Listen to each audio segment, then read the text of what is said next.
নমস্কার। এই মুহূর্তে একাধিক গুরুত্বপূর্ণ খবর আপনাদের সামনে তুলে ধরছি, তাই দেরি না করে চলুন শুরু করা যাক ভিডিওটি। 1 নম্বর, বেলা গড়াতেই ফলতাতে এবার আসল রূপ ধারণ করলেন অজয় পাল শর্মা। গতকাল থেকে বারংবার অশান্তির পরিস্থিতির সৃষ্টি হয় ফলতাতে। আজকে সকালবেলাতে যে ঘটনা ঘটেছে সেটা সকলেই জানেন, ভিভিপ্যাটে টেপ লাগানোর ঘটনা। আর পরবর্তীতে বাড়িতে বাড়িতে গিয়ে হুমকি দেয় তৃণমূল আশ্রিত দুষ্কৃতীরা। আর তারপরেই শেষ পর্যন্ত নিজের রূপ ধারণ করেই নিলেন অজয়বাবু। দ্বিতীয় দফার ভোট গ্রহণ চলাকালীন হঠাৎ উত্তপ্ত হয়ে উঠল দক্ষিণ 24 পরগনার ফলতা বিধানসভার 129 নম্বর বুথ। অভিযোগ, কেন্দ্রীয় বাহিনীর বিরুদ্ধে তৃণমূল কংগ্রেসের ক্যাম্প ভাঙচুর করা হয়েছে। কিন্তু কেন ভাঙচুর করা হয়েছে? বাড়িতে বাড়িতে গিয়ে হুমকি দেওয়া হচ্ছিল। এই প্রসঙ্গে তৃণমূল কর্মীদের অভিযোগ কি, এলাকায় শান্তি শৃঙ্খলার সঙ্গে ভোট গ্রহণ চলছিল, হঠাৎই কেন্দ্রীয় বাহিনী এসে বিজেপিকে ভোট দেওয়ার জন্য চাপ দেয়। এরপরেই ব্যাপক লাঠিচার্জ করার পাশাপাশি তৃণমূল কর্মী সমর্থকদেরকে মারধর করা হয়, এমনকি ভেঙে দেওয়া হয় তৃণমূল কংগ্রেসের ক্যাম্পও। এলাকায় যথেষ্ট উত্তেজনা রয়েছে বলে খবর, কিন্তু আসল ঘটনাটা কি? অন্যদিকে ভোট দিয়ে বাড়ি ফেরার পর হুমকি দেওয়ার অভিযোগ তুললেন ফলতা বিধানসভা কেন্দ্রের বেনেবাটি গ্রামের 2 ভোটার। ঘটনায় সরাসরি পুলিশ পর্যবেক্ষক অজয় পাল শর্মার দ্বারস্থ হন তারা। পরে কেন্দ্রীয় বাহিনীর পাহারায় বাড়ি ফেরেন ওই 2 গ্রামবাসী। অভিযোগকারী রঞ্জিত মণ্ডল এবং সুন্দরী মণ্ডল 202 এবং 204 নম্বর বুথের ভোটার। তাদের দাবি, বাইকে করে ভোট দিয়ে বাড়িতে গেলে একদল লোক তাদের বাড়িতে ঢুকতে বাধা দেয়, এমনকি হুমকি দিতে থাকে। আতঙ্কিত হয়ে দুজনায় সোজা চলে যায় পুলিশ অবজারভার অজয় বাবুর কাছে, নিরাপত্তা চেয়ে আবেদন জানান। অভিযোগ শুনেই তৎক্ষণাৎ ব্যবস্থা নেন তিনি। এরপরেই কেন্দ্রীয় বাহিনীর জওয়ানরা রঞ্জিত ও সুন্দরী মণ্ডলকে তাদের বাড়িতে পৌঁছে দেন। আর তারপরেই তৃণমূলের কার্যালয়ে গিয়ে ভেঙে গুড়িয়ে দেয় তারা। অর্থাৎ তৃণমূল যে অভিযোগ করছিল সেই অভিযোগের আর কোনো ভিত্তি নেই। চলে আসছি পরের খবরে। ফলতায় একাধিক বুথে ইভিএম কারচুপির অভিযোগে কড়া কমিশন। সিও মনোজ কুমার আগরওয়াল আজকে বলেছেন, দরকার হলে গোটা ফলতা বিধানসভাতেই রিপোল হবে। অবজারভারদের রিপোর্ট খতিয়ে দেখছে কমিশন। বহু বুথে অনিয়মের অভিযোগ এলে গোটা বিধানসভাতেই রিপোল হবে বলে জানিয়েছেন সিও মনোজ কুমার আগরওয়াল। আরও বলেন, যেখানে যেখানে টেপ পাওয়া গিয়েছে, ওয়েবকাস্টিং দেখেছি, যা অবজারভার রিপোর্ট এসেছে, ওখানে জিরো টলারেন্স নীতি ব্যবহার করব আমরা আগাম বললাম। এই জায়গা ছাড়াও যেখানে যেখানে পাওয়া যাবে সেখানেই রিপোল হবে। যেখানে আতর পাওয়া গিয়েছে সেখানেও রিপোল হবে। জানা যাচ্ছে ফলতার 252, 235, 226, 186 এবং 241 মোট 5টি বুথে আতর লাগানোর অভিযোগ উঠেছে। এই 5টি জায়গাতেই রিপোল করা হবে বলে কমিশন সূত্রে জানা যাচ্ছে। এই অভিযোগের রিপোর্টও চেয়েছে কমিশন। সিও জানিয়েছেন, ডিটেল রিপোর্ট এলে সত্যি প্রমাণিত হলে এই 5 জায়গাতেই রিপোল হবে। মগরাহাট থেকেও একই অভিযোগ উঠেছে। কমিশন সূত্রের খবর, রিপোল হলে আগামীকাল অথবা পরশু, অর্থাৎ মগরাহাটেও যদি রিপোল হয় সেটা আগামীকাল, অর্থাৎ আগে 5টা বুথে, এছাড়াও যেখানে টেপ লাগানো হয়েছে সেখানে 6 নম্বর এবং মগরাহাটে 7 নম্বর, অর্থাৎ 7টি জায়গায় রিপোল হওয়ার সম্ভাবনা রয়েছে আগামীকাল। উল্লেখ্য, সকালে মোটামুটি শান্তিপূর্ণ থাকলেও বেলা 10টার পর থেকে ফলতার একাধিক বুথ থেকে অশান্তির খবর আসতে শুরু করে। পরবর্তীতে তৃণমূলের ক্যাম্প অফিস ভেঙেও দিয়েছে কেন্দ্রীয় বাহিনী। চলে আসছি তৃতীয় গুরুত্বপূর্ণ খবরে। অজয় পাল শর্মার পেছনে লাগার জের, এবার বড়সড় বিপদে তৃণমূল সাংসদ মহুয়া মৈত্র। কি হয়েছে চলুন বিস্তারিত দেখে নেওয়া যাক। 2026-এর পশ্চিমবঙ্গ বিধানসভা নির্বাচনের দ্বিতীয় দফায় রাজ্য রাজনীতিতে যোগ হলো এক নতুন বিতর্ক।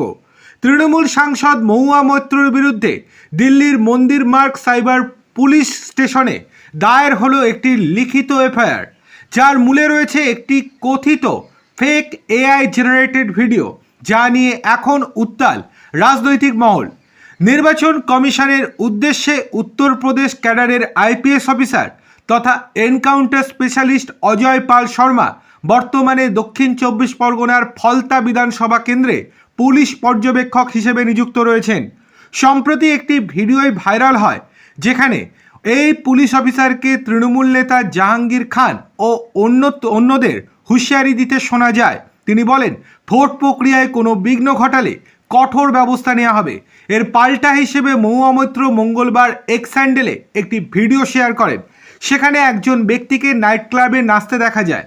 মহুয়া মৈত্র ভিডিওটি অজয় পাল শর্মার বলে দাবি করে তাকে বিদ্রূপ করেন। দিল্লি পুলিশের জমা পড়া অভিযোগে দাবি করা হয়েছে, মহুয়া মৈত্র যে ভিডিওটি শেয়ার করেছেন তা কৃত্রিম বুদ্ধিমত্তা বা এআই ব্যবহার করে তৈরি করা হয়েছে অথবা বিকৃত করা হয়েছে। এই ভিডিওর উদ্দেশ্য হলো একজন কর্তব্যরত পুলিশ পর্যবেক্ষকের ভাবমূর্তি নষ্ট করা এবং ভোটারদের বিভ্রান্ত করা। কয়েকটি সূত্রের দাবি, ভিডিওটি প্রায় 6 বছরের পুরনো এবং এই অফিসার আগেই জানিয়েছিলেন ভিডিওর ব্যক্তিটি তিনি নন। তাহলে কি হিসেবে একজন সাংসদ এমন ভিডিও শেয়ার করে এত বড় দাবি করলেন, সেই নিয়ে উঠেছে প্রশ্ন। আর তারপরে এফআইআর দায়ের করা হলো মহুয়া মৈত্রের বিরুদ্ধে। চলে আসছি পরের খবরে। বাংলার মানুষ নির্ভয়ে ভোট দিচ্ছেন। দ্বিতীয় দফার ভোটের দিন উত্তরপ্রদেশের হরদইতে একটি সরকারি অনুষ্ঠান থেকে এমনই বার্তা দিলেন প্রধানমন্ত্রী নরেন্দ্র মোদী। এই দিন হরদইতে গঙ্গা এক্সপ্রেস ওয়ের উদ্বোধন করতে গিয়ে এই রকমই মন্তব্য করেন প্রধানমন্ত্রী। গণতন্ত্রে মানুষের অংশগ্রহণ কতটা শক্তিশালী এবং তার সঙ্গে উন্নয়ন কিভাবে সম্পর্কিত তা বোঝাতে গিয়ে এই মন্তব্য করেন মোদিজি। বক্তব্যের শুরুতেই প্রধানমন্ত্রী এই দিন পশ্চিমবঙ্গের দ্বিতীয় দফার নির্বাচনের কথা তোলেন। নরেন্দ্র মোদী বলেন, আজকে গণতন্ত্রের জন্য একটা গুরুত্বপূর্ণ দিন। পশ্চিমবঙ্গের দ্বিতীয় দফার ভোট গ্রহণ চলছে। যেটুকু খবর পাচ্ছি তাতে মানুষ প্রথম দফার মতোই বিপুল সংখ্যায় ভোট দিচ্ছেন। গোটা রাজ্যেই একই ছবি দেখা যাচ্ছে। হেসে দাবি করে প্রধানমন্ত্রী বলেন, সমাজ মাধ্যমেও আমরা দেখছি সব বুথেই ভোটারদের লম্বা লাইন, ভয়মুক্ত পরিবেশে ভোট হচ্ছে বলে দাবি করে প্রধানমন্ত্রী বলেন, নির্ভয়ে ভোট দিতে পারছে বলে বাংলায় এত মানুষ ভোট দিতে বেরিয়েছেন। গণতন্ত্রকে আরও উন্নত এবং শক্তিশালী করতে মানুষের এই অংশগ্রহণ এবং সাংবিধানিক সচেতনতা থাকার জন্য মানুষকে ধন্যবাদও জানিয়েছেন প্রধানমন্ত্রী নরেন্দ্র মোদীজি। এবার চলে আসছি একাধিক টুকরো টুকরো খবরে, যেগুলি এই নির্বাচন সংক্রান্ত। কি চলুন বিস্তারিত দেখে নেওয়া যাক।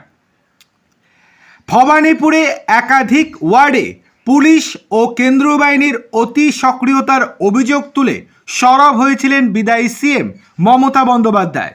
পাল্টা সিও মনোজ কুমার আগরওয়াল বললেন, পুলিশ কি করছে সেটা আমরা বলতে পারবো না। পুলিশের কাজ পরিস্থিতি খতিয়ে দেখা, অশান্তি রুখতে কোথায় যেতে হবে সেটা পুলিশ জানে। পুলিশের কাছে নিশ্চয়ই কোনো ইনপুট ছিল, সেই কারণে ওরা গিয়েছে। সুষ্ঠু ও অবাধ নির্বাচন করার দায়িত্ব রয়েছে পুলিশের, তাই যা যা করণীয় সেটাই করছে। অর্থাৎ মমতা বন্দ্যোপাধ্যায়কে যোগ্য জবাব দিলেন মনোজ কুমার আগরওয়াল। অন্যদিকে রাস্তায় মোড়ে চেয়ার নিয়ে বসে ভোটারদের প্রভাবিত করার অভিযোগ উঠল বর্ধমানের 21 নম্বর ওয়ার্ডে তৃণমূলের পুরপ্রতিনিধি শ্যামা প্রসাদ বন্দ্যোপাধ্যায়ের বিরুদ্ধে। অভিযোগ, তিনি প্রকাশ্যে ভোটারদের দিকে নজর রেখে চাপ সৃষ্টি করার চেষ্টা করছিলেন। ঘটনাস্থলে পৌঁছায় পুলিশ ও কেন্দ্রীয় বাহিনী। এরপরেই তাকে সেখান থেকে সরিয়ে দেওয়া হয়। প্রত্যক্ষদর্শীদের দাবি, এক পুলিশকর্মী পুরো প্রতিনিধিকে লাঠি মেরে সরিয়ে দেয়, এমনকি চেয়ারেও লাথি মারেন, সেটা আপনারা ভিডিওতেই দেখেছেন। অন্যদিকে বুথের কাছে জমায়েত হঠাতে লাঠি চালালো কেন্দ্রীয় বাহিনী। পূর্ব বর্ধমানের গলসি বিধানসভার ভীরসিং গ্রামের বুথের বাইরে কিছু লোকজন জমায়েত করছিলেন বলে অভিযোগ। কেন্দ্রীয় বাহিনীর জওয়ানেরা সেখানে লাঠি চালান। বেতালবন গ্রামেও এলাকাবাসীর ওপরে লাঠি চালানো হয় বলে খবর।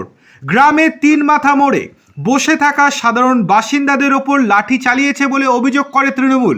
এলাকায় উত্তেজনা অব্যাহত রয়েছে, কিন্তু কেন্দ্রীয় বাহিনীর দাবি অশান্তি পাকানোর চেষ্টা করছিল তৃণমূল আশ্রিত দুষ্কৃতীরা, সেই জন্যই লাঠি চালিয়েছেন তারা।